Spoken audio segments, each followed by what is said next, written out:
આજથી 2 દિવસની ગુજરાતની મુલાકાતે પીએમ મોદી છે, ત્યારે આજે સાંજે જામનગર પહોંચશે પીએમ નરેન્દ્ર મોદી। જામનગરમાં કરાશે અભિવાદન। પીએમ મોદી કરશે રાત્રે રોકાણ। તો બંગાળની જીતનું ગુજરાતમાં અભિવાદન થશે। 11મી મેના રોજ સવારે પહોંચશે સોમનાથ અમૃત મહોત્સવમાં ભાગ લેશે પીએમ મોદી।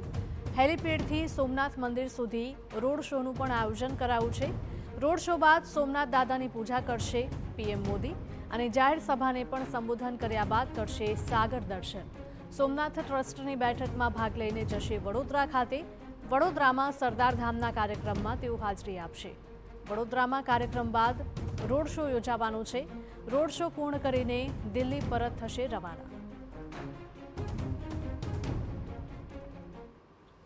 સોમનાથમાં થશે વિરાસતથી વિકાસના 75 વર્ષની ઉજવણી। વડાપ્રધાન જ્યારે સોમનાથ આવશે, રોડ શો બાદ મંદિરમાં દર્શન કરશે અને ત્યારબાદ આ જ મંચ ઉપરથી સભાનું સંબોધન છે તે કરવાના છે। જે રીતે સોમનાથ મંદિરના જીર્ણોદ્ધારને 75 વર્ષ પૂર્ણ થઈ રહ્યા છે, સરદાર વલ્લભભાઈ પટેલ દ્વારા જીર્ણોદ્ધારની એક પહેલ હતી તે કરવામાં આવી હતી અને જે રીતે સોમનાથ મંદિરનો વિકાસ થયો છે, આસ્થાનું કેન્દ્ર મંદિર બન્યું છે, ત્યારે વડાપ્રધાન પણ આ 75 વર્ષના અમૃત મહોત્સવની ઉજવણી કરશે। સીધા દ્રશ્યો જોઈ રહ્યા છો કે એક જે જનમેદની છે, જન સંબોધન છે તે પણ કરવાના છે અને તેની માટેની જે તૈયારીઓ છે, તૈયારીઓને આખરી ઓપ આપવામાં આવ્યો છે।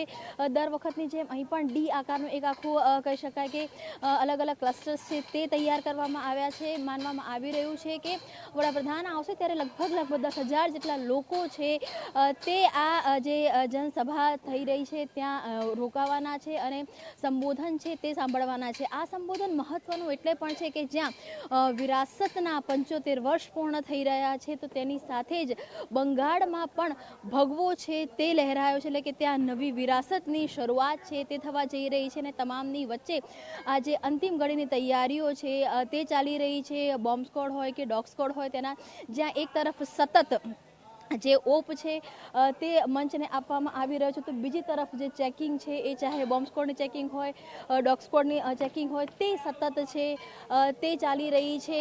વાત કરવામાં આવે તો આવતીકાલે લગભગ 10 વાગ્યા બાદ આ જ મંચ ઉપરથી વડાપ્રધાન છે તે જનસંબોધન કરશે, ત્યારે આખરે વિરાસતને લઈને વડાપ્રધાન શું કહેશે તેની પર સૌની મીટ બંધાયેલી છે। કેમેરામેન દીપક સાથે કિંજલ મિશ્રા, TV9 સોમનાથ।